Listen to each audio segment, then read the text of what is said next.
गुड़, चावल, लाल फूल और लाल मिर्ची के 11 दाने पानी के कलश में तांबे के लोटे में लेकर हाथ को ऊंचा कर कर नेत्र, नासिका, वक्षस्थल के सम्मुख में जो सूर्य नारायण को अर्घ देता है, जल चढ़ाता है, पर जो सूर्य को अर्घ रविवार के दिन दे देता है, अगले रविवार तक पैसे की आवक आना प्रारंभ हो जाती है।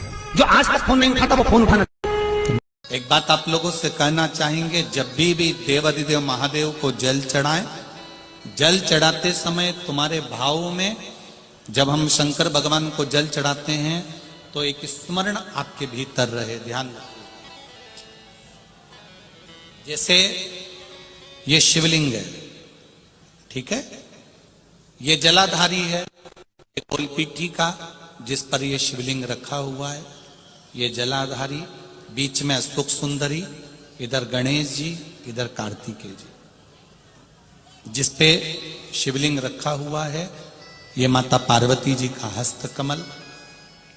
ऊपर से जो एक एक बूंद पानी नीचे गिरता है वो शंकर भगवान की 5 बेटियां जया, विषहरा, शामली बारी, दौतली और देव। जब शिवजी को जल चढ़ाओ, शंकर भगवान को जल चढ़ाने के लिए सबसे पहले गणेश जी वाली जगह पर जल चढ़ाओ, फिर कार्तिकेय जी वाली जगह पर जल चढ़ाओ, फिर अशोक सुंदरी की जगह पर जल चढ़ाओ, फिर पीठिका पर जल चढ़ाओ, उसके बाद में शिवलिंग पर जल चढ़ाइए। जब अपन किसी कामना के लिए अगर जल चढ़ा रहे हैं तो उसके लिए हमको ये ध्यान रखना पड़ेगा। पहले कहां चढ़ाना है? जहां से पानी नीचे गिरता है तो राइट में गणेश जी, लेफ्ट में कार्तिक। जो एक भाग होता है, यहां पर अपन ने जल चढ़ाया गणेश जी को, यहां चढ़ाया कार्तिकेय को, बीच में एक मोटी सी लाइन होती है जहां सुख सुंदरी विराजमान होती है, वहां जल चढ़ाकर और फिर जल को चारों तरफ घुमाने के बाद फिर शिव जी को समर्पित करो।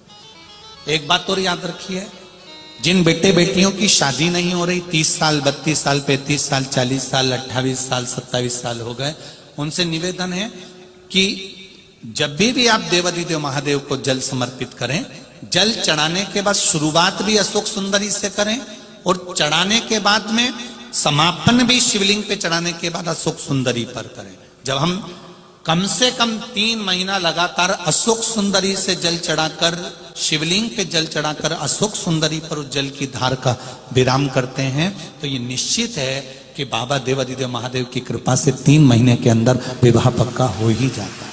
निश्चितता। शिव को जल चढ़ाकर हम भगवान देवाधिदेव महादेव की आराधना कर सकते हैं। एक सुंदर पत्र